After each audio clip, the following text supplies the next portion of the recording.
네, 안녕하세요. 염승환 이베스트 투자증권 이사입니다. 다시 한번 인사드리겠습니다.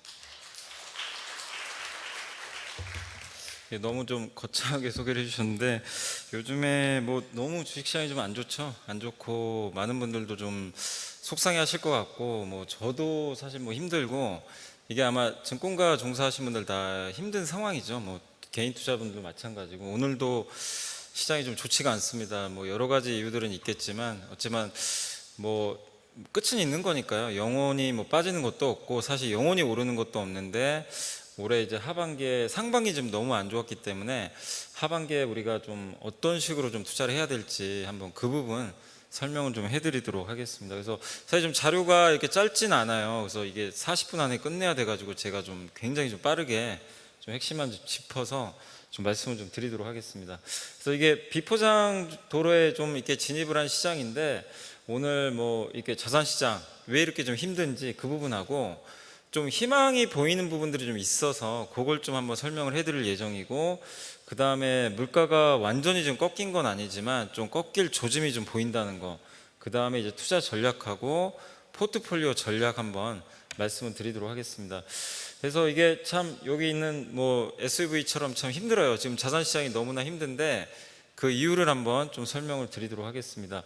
이게 뭐 여기 이제 오건영 부부장님도 오시는 걸로 제가 알고 있는데 사실 이제 그거 좀 빗대가지고 제가 한번 만들어 본 거예요. 근데 이제 자산시장이 너무 힘들어요. 근데 자산시장이 그동안 좋았습니다, 사실.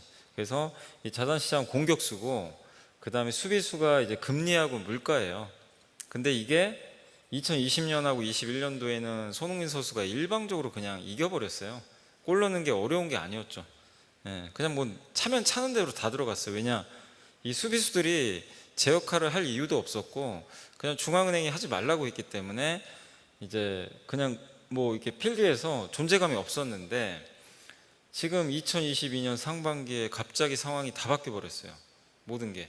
그래서 여기 보시다시피 지금 금리는 너무 올라가고 물가 지수도 지금 급등하면서 이 수비수들이 손흥민 선수의 그 앞을 완전히 막아버린 거죠.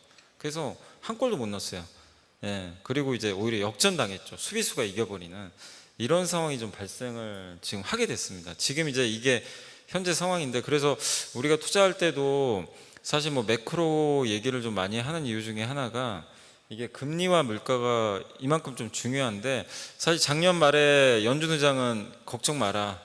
예, 뭐 연준에 맞서지 말라 그랬잖아요. 물가 상승은 일시적이다. 이렇게 투자들을 다독였죠. 그렇지만 지금은 연준 의장도 말을 안 믿어요, 사람들이. 예, 그 기자회견 할 때도 표정도 되게 안 좋죠. 예, 그만큼 신뢰도가 떨어졌는데 그 배경이 요거예요, 사실. 이 수비수들이 너무나 갑자기 튀어나온 거죠. 예, 그래서 우리가 뭐 제가 갑자기 이게 국부론 얘기를 좀 꺼내는데 어려운 게 아니고 이게 그 세계 3대 경제학이 있잖아요. 국부론, 자본론, 일반이론, 이 세 개인데 국부론은 애덤 스미스, 뭐 보이지 않는 손이라고 많이 들어보셨을 거예요. 근데 이 보이지 않는 손이 뭐냐? 결국에 우리가 빵가게 주인이 빵을 만들 때 빵 나눠주려고 만드는 게 아니죠. 돈 벌려고 만들어요. 근데 저기 빵 사시는 분도 내가 그냥 공짜로 돈 이거 먹는 게 아니잖아요. 빵 값을 지불을 하고 그만큼 효용을 얻기 위해서 빵을 사는 거거든요. 그게 뭐냐면 이게 국부론이에요, 사실은. 저게 그 맨 왼쪽에 있는 게 그 이윤인데 그 빵을 만드는 비용이 예를 들어서 뭐 한 500원 된다. 뭐 예를 들어서 한 뭐 500원이라고 칠게요. 그럼 1000원이라고 칠게요. 1000원이면 가격이 만약에 지금 2000원이에요. 그럼 빵가게 주인은 빵을 만듭니다.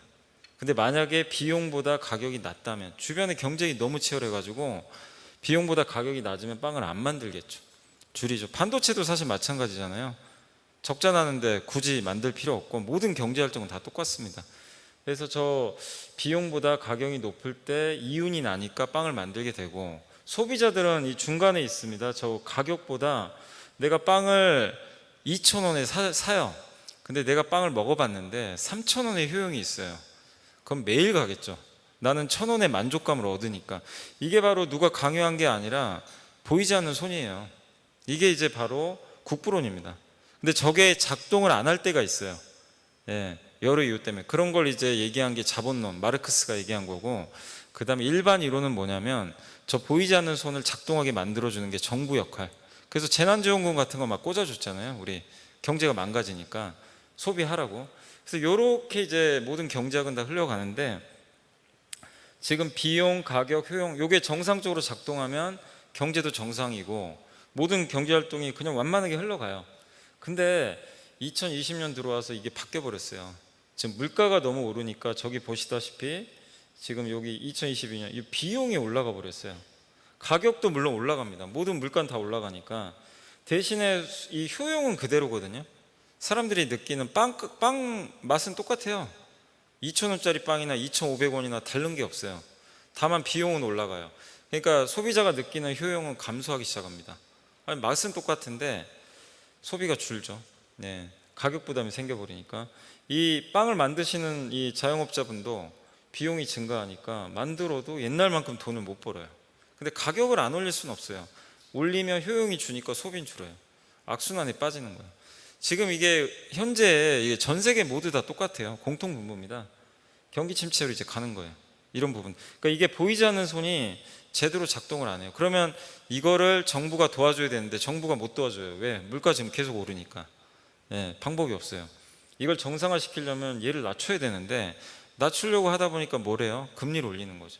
금리를 자꾸 올리니까 경기에 부담이 생기고, 이거 희생하는 거예요.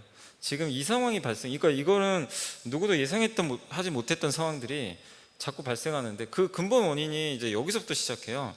2008년에 금융위기 터지고 부채 축소하고 이제 버냉키 회장이 돈 풀어버렸죠. 양적완 무제한으로 살포하고 경제 살렸습니다. 그 후유증이 뭐냐면 이제 자산 가격이 엄청나게 올라갔어요. 네, 버블이 생긴 거고, 그 다음에 지난 10년 동안을 한번 보시면 경제가 살아난 다음에 이 애플의 스마트폰이 나오고, 애플 처음 스마트폰 나왔을 때는 제 기억에 저는 그 앵그리버드 게임 한 거밖에 기억이 안 나요. 처음에 저도 샀거든요. 그때 게임 엄청 했어요. 막 신기하니까 스마트폰으로 게임이 되네. 근데 그거 말고 뭐 없잖아요. 딱히 없었어요. 근데 기술 혁신이 발달하고 저 LTE 통신이 발달을 하면서 스마트폰이 이제 모든 걸 다 할 수 있게 만들어졌어요. 이 스마트폰이 그러니까 이게 PC를 대체해 버린 거예요. 그럼 생산성이 엄청나게 올라가게 되는 거죠. 그러면서 아마존도 이 모바일용 앱을 만들게 되고, 우리가 이제 모바일상으로 뭐를 하게 되죠? 쇼핑을 하게 됩니다. 네, 그런 게 만들어지면서 무슨 일이 발생하냐면 아마존이 저가 상품 시장을 이제 잠식을 해 들어가요. 비싸게 안 팝니다. 자기가 손해를 봐서라도 싸게 팔아요. 그럼 뭐냐면 아까 제가 국부론에서 말씀드린 대로 소비자들은 싼 가격에 좋은 제품을 이제 사게 되는 거죠. 굉장히 편리하게 효용이 늘어나요. 그러니까 소비가 폭발을 하고, 대신에 문제는 빵집 주인들이 많은 게 아니라 아마존 혼자 다 먹어요. 네, 이게 문제가 발생한 거예요. 그러니까 이 낙수 효과가 안 생기고 무슨 일이 생기냐면 얘네만 다 먹는 거예요. 나스닥 10년 버블장이 괜히 나온 게 아니에요. 이 낙수 효과가 신흥국에도 뿌려져야 되는데 못 뿌려진 거예요. 그래서 근데 어쨌든 아마존은 저가 상품을 만들었고, 그 배경은 중국의 OEM 업체들이 도와줬죠, 많이. 예, 이런 게 형성이 되면서, 근데 그때 당시에 또 유럽이 문제 생기고 막 저성장국에 뛰어들다 보니까 어쨌든 원유 수요는 줄고 물가는 낮고 이런 것들이 반복되면서 물가가 확 떨어졌습니다. 국제유가가 120달러에서 40달러. 그래서 어떻게 됐죠? 저금리 상태다 보니까 돈 빌리기가 쉬워요. 페이스북, 구글, 네이버, 카카오가 엄청 성장합니다. 근데 이 기업들은 플랫폼이니까 다 먹어요. 금리는 낮아요. 원하는 대로 사업을 막 확장을 합니다. 예, 그러니까 이런 이제 상황이 발생한 거죠. 예, 그래서 이런 이제 버블이 생겨버렸고, 그 다음에 지금 나왔던 게 여기 코로나 때 그 전에 한번 돌아가 보시면 이때 이제 중국의 부채 문제가 생깁니다. 중국이 너무 힘들어해요, 부채 때문에. 그래서 다이어트라고. 근데 미국은 또 경기가 너무 좋으니까 금리를 올려버려요. 이때 이제 이 파웰 의장이 금리를 막 올리기 시작합니다. 그러니까 이제 무슨 일이 생기냐면 자산 시장이 또 침체가 오기 시작을 해요. 네, 근데 그때 또 터진 게 이 트럼프 대통령이 무역 분쟁을 해버리죠. 중국을 잡아야 되겠다. 그러니까 소련과 미국이 대결하다가 소련이 몰락하고 성공했어요. 미국은 성공했죠. 대신에 중국을 키워요. 예, 새끼 호랑이를 키운 거예요. 근데 중국이 자기 말을 안 듣고 나가버립니다. 그래서 시진핑 말 안 듣죠. 트럼프가 아무리 협박해도 말 안 들어요. 예, 그래서 싸우죠. 둘이 결국엔 이제 뭐 사자와 호랑이가 이제 싸우는 것처럼 싸우는데 무역 분쟁 터지니까 우리나라는 이제 피해를 보는 거예요. 우리 한국은 무역으로 먹고 사는 나라인데 무역 분쟁이, 그것도 우리나라의 최대 수출국가 둘이 피 터지게 싸워요. 경기 둔화 시작됩니다. 그래서 그때 뭐 우리나라 주식시장이 2600포인트에서 1800까지 폭락을 했어요. 그러다가 잠깐 이제 살아납니다. 왜? 이때 미국이 금리를 낮춥니다. 살아나요. 근데 갑자기 코로나 팬데믹이 발생해서 확 무너집니다. 그래서 다시 2008년으로 또 돌아가요. 돈 풀어줘요. 자산시장 또 버블 생깁니다. 예, 그게 요거예요. 그때랑 비교가 안 되는 돈이 풀려요. 이 돈이 풀리니까 다 어디로 가요?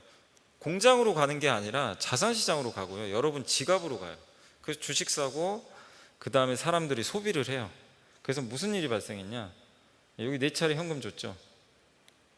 이게 실제치거든요. 실제로 이 소비를 한 거예요. 이 빨간색 선이 여기 예측한 건데 이 예측치를 뛰어넘는 소비가 발생을 갑자기 합니다. 왜냐? 돈을 꽂아주니까 사람들이 집에서 가전제품, 가구 사고 막 이래요. 컴퓨터 사고. 예, 소비가 늘어나면 물가가 오릅니다. 근데 공급은 줄죠. 이런 이유 때문에 델타 변이. 그냥 수에즈 운하에 그 배가 일본 배였죠. 제가 알기로는 일본 배가 이렇게 누워버렸죠. 공급이 안 돼요. 거기다가 그래서 운임 올라가죠. 반도체 공장들 문 닫았죠. 자동차 반도체 생산 안 되죠. 그리고 이 사람들이 일을 안 합니다. 미국 사람들이. 미국은 이제 재난지원금도 줬지만 거기에 그 실업급여를 많이 줘요. 그래서 굳이 일을 안 해도 돼요. 일을 안 해도 훨씬 많은 월급을 받아요. 매달 일 안 합니다. 구인날. 그래서 작년에 뭐 카카오도 그랬지만 사실 뭐 전 세계적으로 IT 개발자들 막 인력 구하려고 돈 막 꽂아줬죠. 그게 이제 부메랑이 됐지만 어쨌든 엄청나게 월급이 올라가요. 예. 그리고 여기다 하나 더한 게 에너지. 사실 에너지 가격은 이전부터 문제가 있었어요.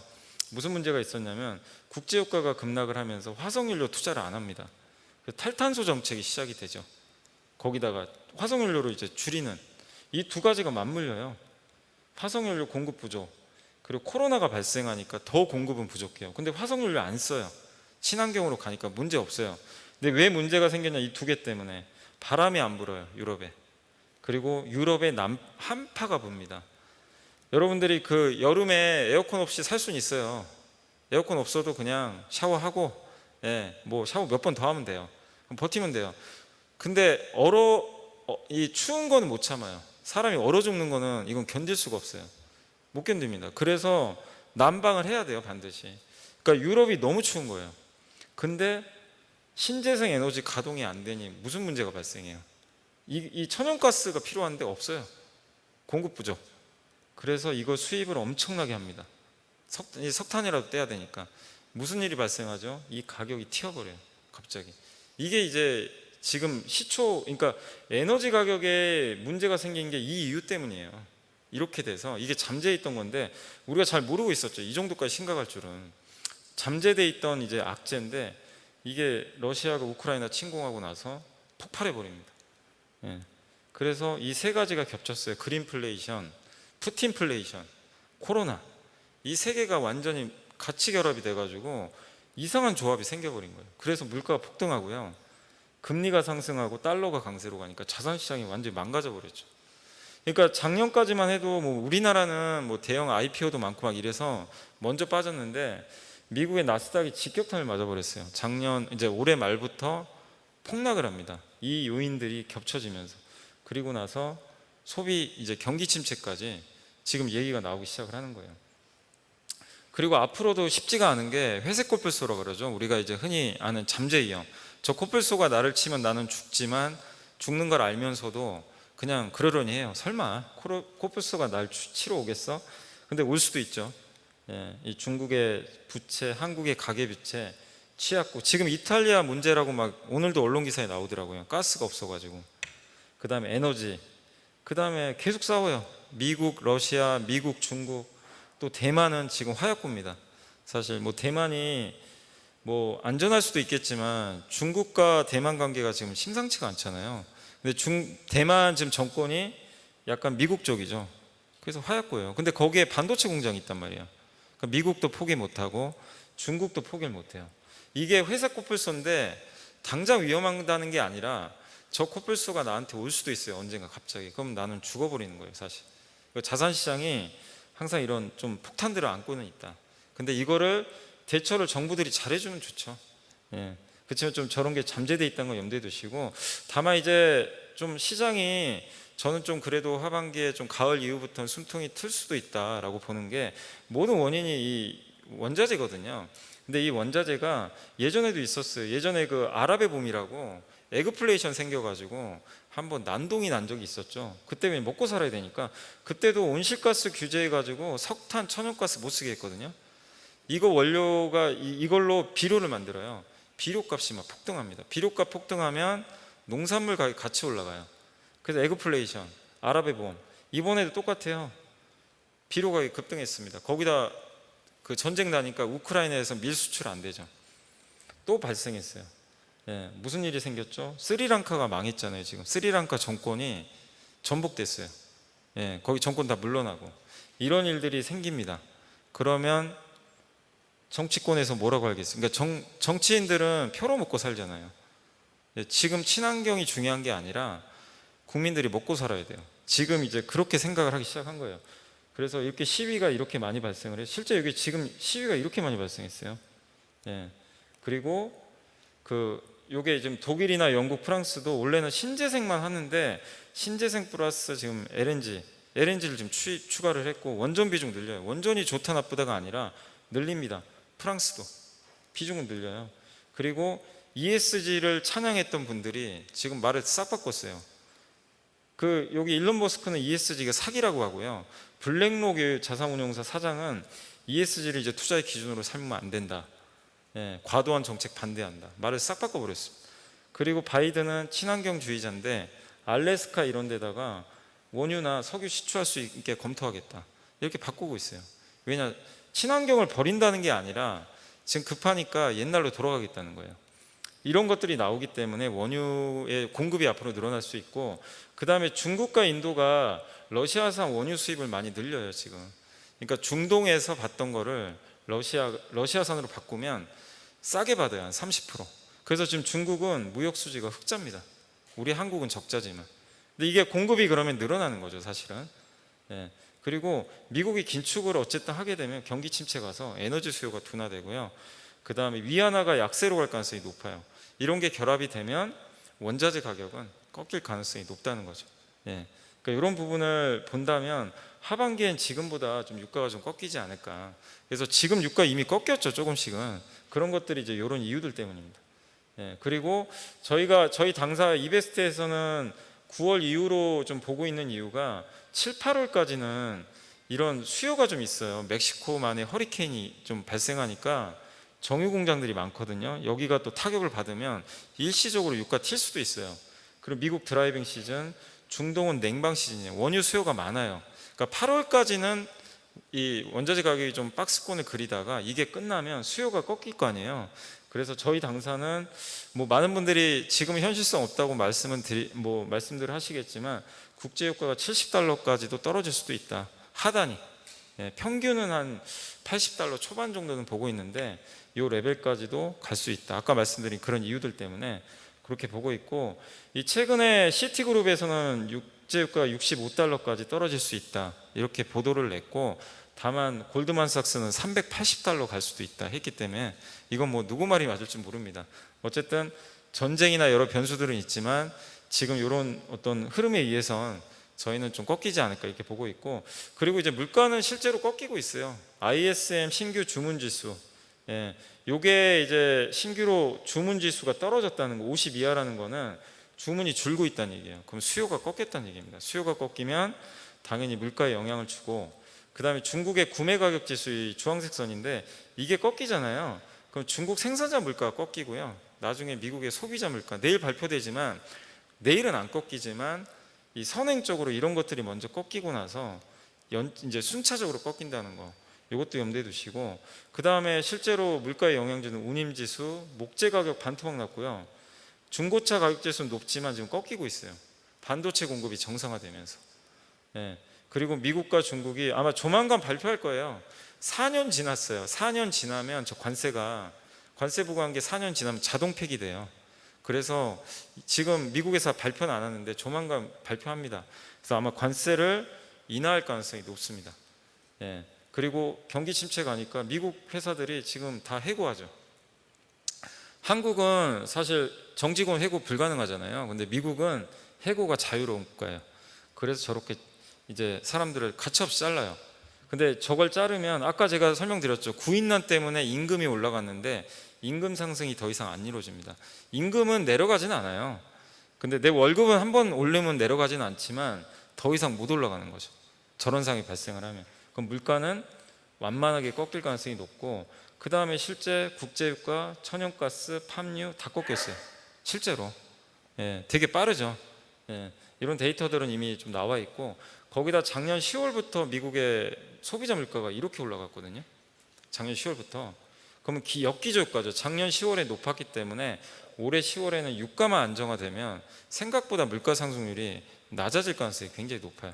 그러니까 이런 요인들 때문에 좀 물가가 좀 완만해지면서 지금 모든 게 원인이 지금 물가 상승 때문이거든요. 그 근본 원인은 유가예요. 그래서 유가가 만약에 저희 당사에서 예고한 대로 좀 낮아지면 진짜 자산시장에 약간 훈풍이 불 수 있는데, 그게 아니라면 힘들어지는 거죠. 그러니까 저희도 그러길 좀 바라고 있는데, 그거는 어쨌든 8월 이후 이 드라이빙 시즌이 끝나고 나면 좀 우리가 명확하게 알 수 있지 않을까, 이렇게 보고 있습니다. 그리고 이제 투자 전략인데, 어쨌든 이제 이 자산시장의 전성기는 좀 지나갔잖아요. 지난 2년 동안 전성기를 누리고 꺾였죠. 그래서 여기서 뭐 자산시장이 갑자기 좋아지기는 솔직히 쉽진 않아요. 그렇지만 여기 마이클 조단이 1998년도에 그 전성기가 지난 몸을 이끌고 우승을 시켰듯이 자산시장에도 다시 한번 회복의 시기는 좀 올 수 있다, 그런 관점에서 좀 설명을 드리면, 이런 중국이 지금 부양책을 쓰고 있고 원자재 가격이 요게 제일 중요합니다. 요것만 꺾인다면 확실히 좀 모멘텀 받을 수 있고요. 경기 침체가 뭐 물론 좋은 건 아닌데 이것도 반영을 하고 있죠. 지금 이미 코스피가 30% 빠졌으니까. 그리고 장기간 주가가 지금 이미 하락을 해서 비싸다고 지금 하시는 분들은 없으실 거예요. 우리나라 주식시장이 비싸다라고 하시는 분은 아마 없으실 거고, 이런 것들이 인해서 달러가 좀 꺾이면 금리도 둔화되고, 그리고 낙폭과대 저평가 매력들이 올라가면서 주가가 뭐 V자로 올라간다가 아니라 좀 어느 정도는 회복될 수 있다, 이런 좀 시나리오를 보이고 있고, 수출은 꺾였습니다. 근데 OECD 경기 선행지수의 선행 지표거든요. 이게 먼저 꺾여요. 8개월 선행해요. 이게 먼저 꺾임인데, 이게 아마 지금 제가 봤을 때는 그 내년 초에 아마 한국 수출 증가율이 좀 어떻게 보면 바닥치고 돌릴 거는 같아요. 근데 이제 주가는 항상 선행합니다. 선행하기 때문에 먼저 꺾였다는 측면에선 좀 선반영은 됐다, 이렇게 보시고, 이 무역 수지가 중요한 게요. 무역 수지가 여기 보시면 이렇게 꺾이니까 외국인이 계속 팔아요. 거의 비슷하게 가요. 근데 이 무역 수지 적자의 원인이 뭐죠? 유가입니다.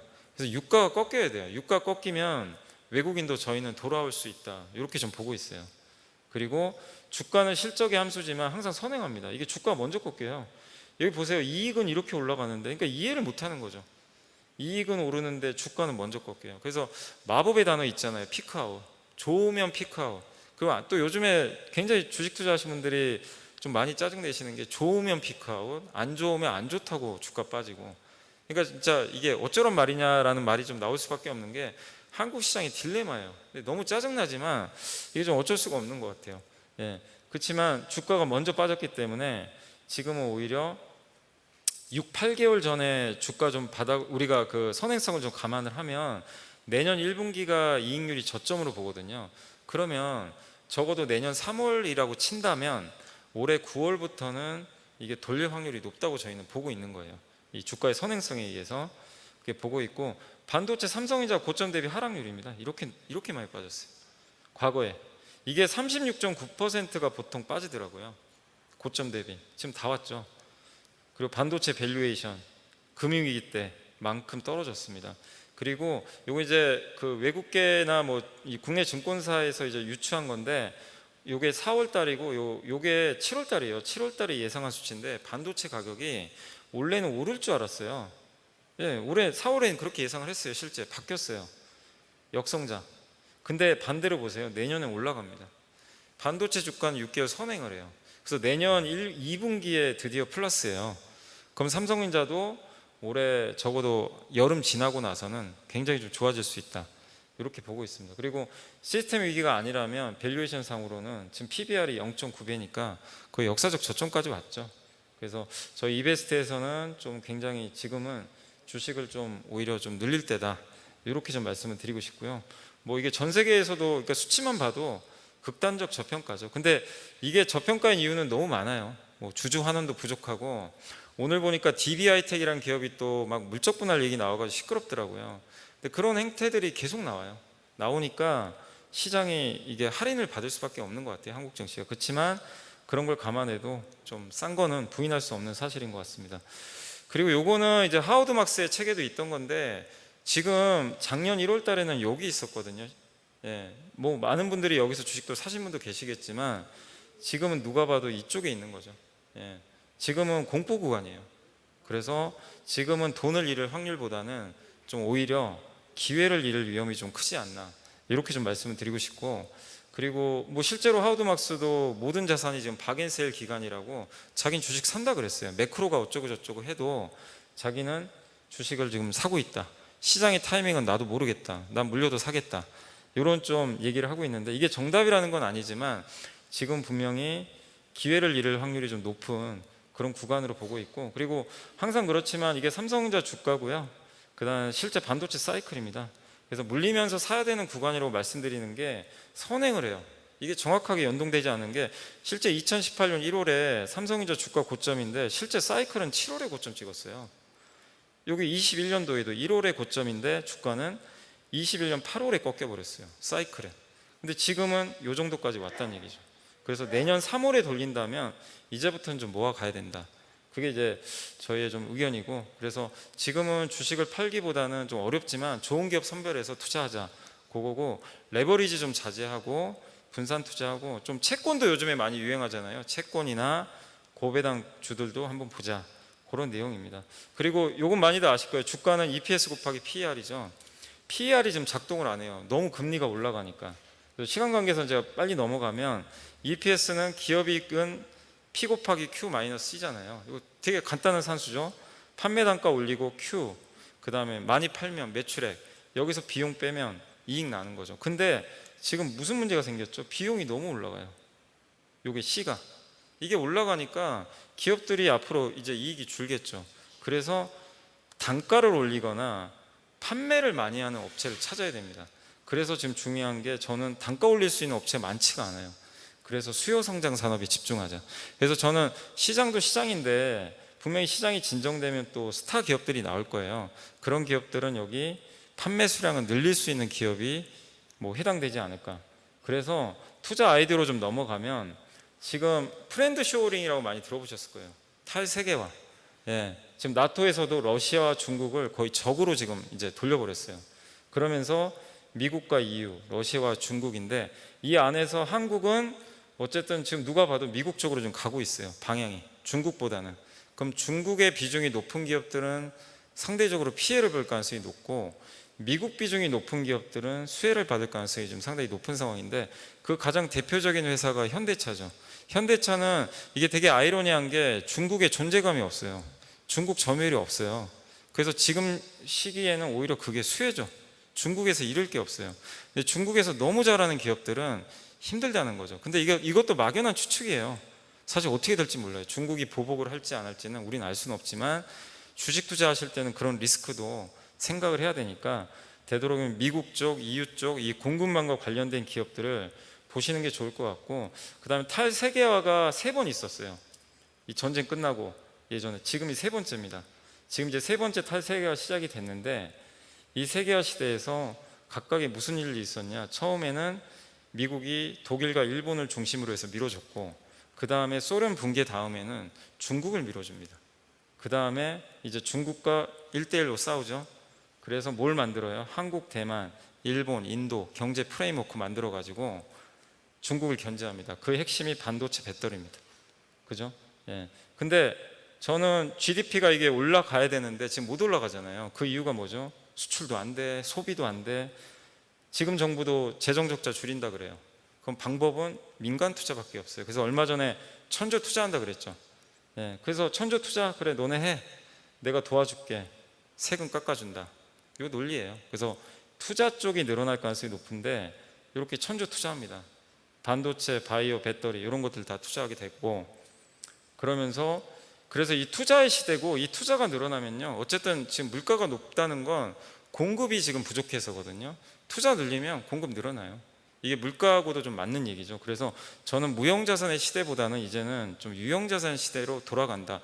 그 유형자산이 옛날처럼 뭐 철강이나 화학이라는 게 아니라 이런 실체를 갖고 있는 전기차, 태양광, 반도체, 배터리, 그 다음에 LNG 이런 쪽으로 좀 집약될 수 있지 않을까. 그리고 여기는 성장할 룸이 지금은 별로 없어요. 예, 그래서 거기에 관련된 기업들을 보자. 한국은 제조업 세계 1등 국가잖아요. 사실 뭐 이건 누구도 부인할 수 없는 거고. 그래서 저는 뭐 약간 대표 기업만 뽑아 본 거예요. 그래서 설비 투자가 증가했을 때, 그러니까 아까 말씀드린 그 Q가 증가할 수 있는 산업은 저는 요 정도로 좀 보고 있고, 그 안에서 한번 투자를 좀 해보자. 그게 저의 좀 아이디어고, 그래서 반도체, 태양광, 전기차 부품, 스마트 팩토리 비용을 절감해주고, LNG 인프라, 그리고 물류 자동화도 요새 투자 많이 하죠. 거기다 전력기기, 이런 기업들이, 이거 말고도 찾아보시면 정말 많지만 앞으로 수요가 성장할 산업들은 좀 이런 기업들이 아닌가라고 좀 보고 있습니다.